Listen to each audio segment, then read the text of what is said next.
याद करा देंगे जेपी आंदोलन का इतिहास, बिहार की धरती से जो 1974 में कांग्रेस की सरकार को भी घुटने टेकने पे मजबूर कर दिया था। वही जेपी आंदोलन की शुरुआत हो चुकी है और इतिहास के पन्नों में सारा भुगतान का इतिहास लिखा जाएगा।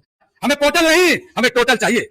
ये जो पोर्टल पे आप छल छलावा का खेल खेल रहे हैं तो जान लीजिए जुमलेबाजी की सरकार नहीं चलेगी अब की बात। याद करा देंगे जेपी आंदोलन का इतिहास, बिहार की धरती से जो 1974 में कांग्रेस की सरकार को भी घुटने टेकने पे मजबूर कर दिया था। वही जेपी आंदोलन की शुरुआत हो चुकी है और 30 जनवरी को दोबारा इतिहास के पन्नों में सारा भुगतान का इतिहास लिखा जाएगा। देश की सरकार को सत्ता में परिवर्तन भी करा देंगे अगर भुगतान नहीं हुआ।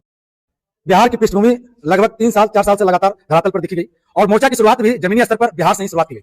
आज पूरे हिंदुस्तान स्तर पर संयुक्त ऑल इंडिया संघर्ष न्याय मोर्चा का अस्तित्व को बड़ा होते हुए आप जो देख रहे हैं, इनकी शुरुआत बिहार की धरती से हुई थी। जैसा कि जानता है हिंदुस्तान के इतिहास में तारीख गवाह है कि बिहार क्रांतिकारियों की जननी है और इतिहास के पन्नों में आज सहारा पीड़ित भुगतान को लेकर भी बिहार ने दोबारा एक मंच को खड़ा किया है। जिस तरह से स्वतंत्र भारत में बिहार के चंपारण से गांधी जी की लड़ाई की शुरुआत हुई थी, उसी तरीके से आर्थिक आजादी की दूसरी सबसे लड़ाई बिहार से ही शुरुआत की गई।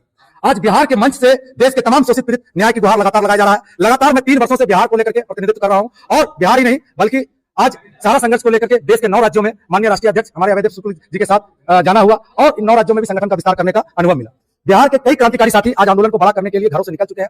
कल भी दिल्ली के कार्यक्रम में हमारे बिहार के कई हजार साथी मौजूद थे। लगातार बिहार में भी सहारा पीड़ितों को लेकर के पूरे हिंदुस्तान स्तर पर जो है लगातार लोग निकल के आ रहे हैं, क्योंकि जिस सहारा में लोगों का पैसा जमा था उस सहारा का मुखिया सुब्रत राय बिहार के अररिया जिले से ही बिलोंग करता था। इस कारण बिहार के लोगों में संवेदनाएं जुड़ी हुई थी। बिहार में प्रत्येक तीसरा घर सहारा पीड़ित की आज मार झेल रहा है और बिहार के कई क्रांतिकारी साथी लगातार सहारा पीड़ित भुगतान को लेकर के सरकार के सामने और प्रशासन के सामने जो है लगातार संघर्ष कर रहे हैं। बिहार के कई साथियों ने अपनी जान तक भी दे दी है और बिहार में आज कई हजारों बेटियों की शादी नहीं हो पा रही है क्योंकि उनका सहारा इंडिया में जो भुगतान मिलना था वो नहीं मिल पाया।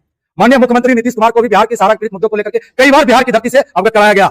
बिहार के नीतीश कुमार लगातार अपनी छवि को लेकर के जाने जाते रहे सुशासन बाबू के नाम से, लेकिन वही सुब्रत राय के खिलाफ बिहार के कई थानों में एफआईआर दर्ज है और उनकी कोई कार्रवाई नहीं।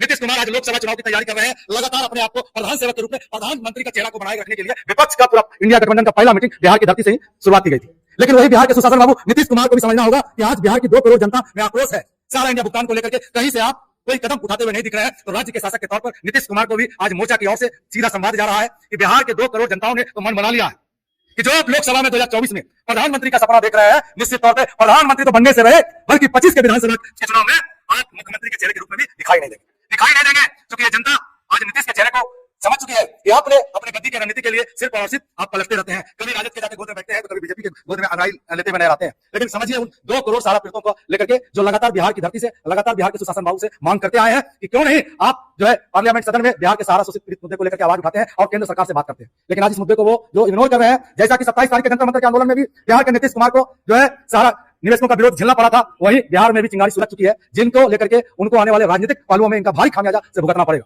समस्त सारा पीड़ितों के लिए मैं एक ही संदेश देना चाहता हूं कि मोर्चा जिस तरह से आज पूरे हिंदुस्तान भर में सारा पीड़ितों की मांग को लेकर के लगातार देश की सरकारों से मांग कर रहा है, तो आप जान लीजिए हमारी लड़ाई संख्या के गणना के आधार पर है। जिस तरह से वोटों की ताकत को लेकर के विधायक, सांसद, जनप्रतिनिधि के रूप में चाहे मुख्यमंत्री के रूप में बनते हैं, उसी तरह से संख्याएं के आधार पर हमारी लड़ाई की जीत होगी। आज लगातार संख्याओं में कुछ कमियों के कारण ही हमें वो उचित न्याय और हमें संपूर्ण भुगतान नहीं मिल पा रहा, सिर्फ और सिर्फ संख्याओं की कमी है। तो संख्याओं का विस्तार कीजिए। लगातार क्रांतिकारी साथी अपने जीवन को आहुति देने के लिए दिल्ली के शासन प्रशासन तक अपनी आवाज को पहुंचाने के लिए अपने आप को कई बार दिल्ली के जेलों की हिरासत में कैद करने के लिए लगातार गए। आखिर वो किसके लिए आज यातनाएं झेल रहे हैं? वो किसके लिए? वो आपके 13 करोड़ निवेशकों की जो संवेदनाएं है मोर्चा के साथ जो जुड़ा हुआ है, मोर्चा भी हर जो है आंदोलन के साथ खड़ा हुआ है और ये आपको समझना पड़ेगा।